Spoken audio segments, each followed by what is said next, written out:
matches of Sri MS Dhoni and CSK and RCB. No. I shall willingly, joyfully and without further negotiation take 7 peras with her.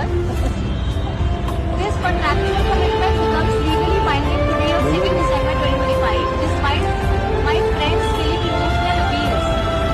Any attempt by Ashima to revoke match travel permission post-marriage shall be treated as a breach of contract. Signed by a devoted Dhoni and CSK fan and sadly terrified groom. Groom मुझे क्या?